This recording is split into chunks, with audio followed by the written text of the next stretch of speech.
पर पण खास ध्यान। बीजल भाई छांगा, श्री कमलेश भाई रमेश भाई पटेल, श्री संजय सिंह विजय सिंह महिडा,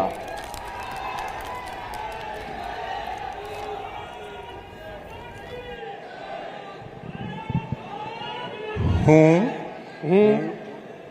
ત્રિકમભાઈ બીજલભાઈ છાંગા, હું કમલેશભાઈ રમેશભાઈ પટેલ, હું સંજયસિંહ વિજયસિંહ મહિડા ઈશ્વરના નામે સોગંદ લઉં છું કે ઈશ્વરના નામે સોગંદ લઉં છું કે કાયદાથી સ્થાપિત ભારતના સંવિધાન પ્રત્યે કાયદાથી સ્થાપિત ભારતના સંવિધાન પ્રત્યે હું સાચી શ્રદ્ધા અને નિષ્ઠા ધરાવીશ। સાચી શ્રદ્ધા અને નિષ્ઠા ધરાવીશ।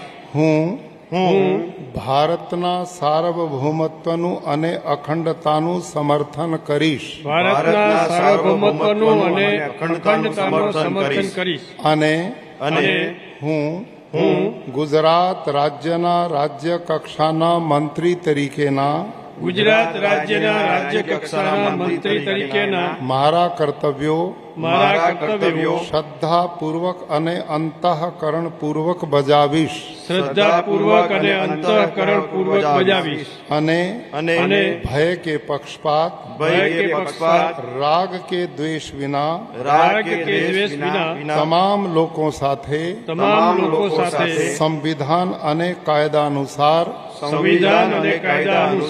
ન્યાયપૂર્વક વર્તીશ। હું ત્રિકમભાઈ બીજલભાઈ છાંગા, હું કમલેશભાઈ રમેશભાઈ પટેલ, હું સંજયસિંહ વિજયસિંહ મહિડા ઈશ્વર નામે સોગંદ લઉં છું કે ઈશ્વરના નામે સોગંદ લઉં છું કે હું ગુજરાત રાજ્યના રાજ્ય કક્ષા મંત્રી તરીકે ગુજરાત રાજ્યના રાજ્ય કક્ષાના મંત્રી તરીકે જે કોઈ બાબત મારી વિચારણા માટે લાવવામાં આવશે અથવા મારા જાણવામાં આવશે તેની જાણ એવા રાજ્ય કક્ષાના મંત્રી તરીકેના મારા કર્તવ્યોના યોગ્ય પાલન માટે આવશ્યક હોય તે સિવાય પ્રત્યક્ષ કે પરોક્ષ રીતે કોઈ પણ વ્યક્તિ અથવા વ્યક્તિઓને કરીશ નહીં અથવા તેની કે તેમની આગળ તેને પ્રકટ કરીશ નહીં।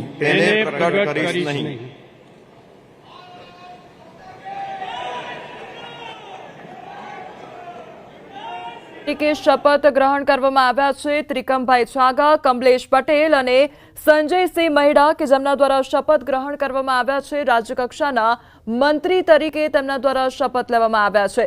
ત્રિકમભાઈ કચ્છની અંજાર બેઠકના ધારાસભ્ય રહી ચૂક્યા છે। આહિર સમાજનો ખૂબ જ મોટો ચહેરો ત્રિકમભાઈને ગણવામાં આવે છે। તો 2022માં અંજારથી 99,076 મતોથી તેઓ વિજયી પણ થયા હતા અને હવે તેઓએ રાજ્યકક્ષાના મંત્રી તરીકે શપથ લીધા છે। આ સાથે કમલેશ પટેલ તેમજ સંજયસિંહ મહિડા દ્વારા પણ રાજ્યકક્ષાના મંત્રી તરીકે શપથ ગ્રહણ કરવામાં આવ્યા છે। ત્રિકમભાઈ છાંગા દ્વારા પણ શપથ ગ્રહણ કરવામાં આવ્યા। કમલેશ પટેલની વાત કરીએ તો પૂર્વ ધારાસભ્ય રમેશભાઈ પટેલના તેઓ પુત્ર છે। 2022માં પેટલાદથી 89,000 જેટલા મતથી તેઓ વિજયી બન્યા હતા। તો પૂર્વ ધારાસભ્ય રમેશભાઈ પટેલના પુત્ર કમલેશ પટેલ દ્વારા પણ શપથ ગ્રહણ કરવામાં આવ્યા છે। રાજ્યકક્ષાના મંત્રી તરીકે તેમના દ્વારા શપથ ગ્રહણ કરવામાં આવ્યા છે અને તેઓ રાજ્યપાલ તેમજ સીએમનું અભિવાદન ઝીલી રહ્યા છે। તો પૂર્વ ધારાસભ્ય